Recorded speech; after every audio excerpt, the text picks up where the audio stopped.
the boat broke. Like, no, wow, you're amazing. Why am I here? Well, chances are if you're here, God has something special planned for you. He's asked us all to do some pretty crazy things, but in the end, it's all worked out good. Like, what do you mean? Well, God asked me to build an ark, and we had never seen rain, and frankly, we had never even seen an ocean before. But I did it, and it's the only reason the world exists today. That's intense. What about the rest of you? Well, God asked me to go to Nineveh, but I said nope. I jumped on a different boat and I sailed away to somewhere very far from Nineveh. Apparently you can run, but you can't hide from God. So then God sent a huge storm and the crew was forced to throw me off the boat. Then a whale swallowed me up.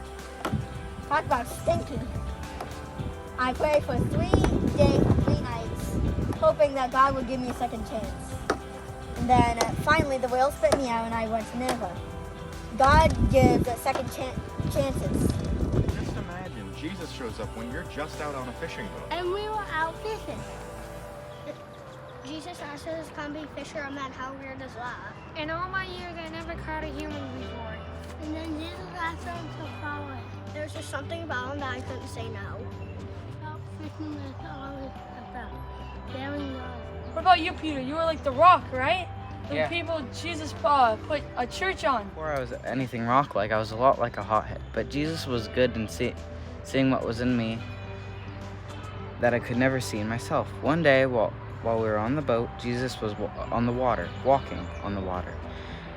All of us were scared at first because we thought he was a ghost or something. But he called out to us, and I realized it was my friend Jesus. So I wanted to walk on the water too. So I said, "Lord, if it's really you, let me walk on the water too." And he said, "Peter, get out of the boat." So I did. Man, the water was crazy. I thought, I'm insane. I'm doing it. But it got all scary all of a sudden, and I was completely overwhelmed, and I felt myself sink straight down. But then Jesus pulled me back up, and he said, "Keep your eyes on me, Peter, not the storm. That's the only way you'll never sink." He was right. I kept my eyes on him the whole way back to the boat. Ever since then, too, now I know where my helps come from. It's in Jesus alone.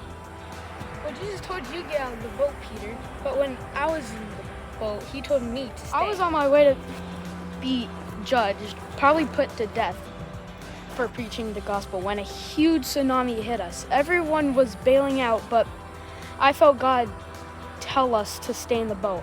I told the guard and begged him to listen. Somehow he did. And our boat did crash, but everybody was happy that they didn't die because we listened to God's word. God was so graceful for saving his life and his crew. When it came for me to be judged, he stood up and my life was spared. God has the most amazing plans, even when we can't understand the steps in the middle. These stories are amazing, guys, but I can't help but wonder, why am I here? I'm a nobody. No good Bible story. I don't even know how to build a boat. I don't think I'm getting a calling from God. Well, maybe it's one of those things where God knows more than we do. And maybe it's the call that you've obviously received, otherwise you wouldn't be here. The question is, what will you choose? I'm gonna build a boat.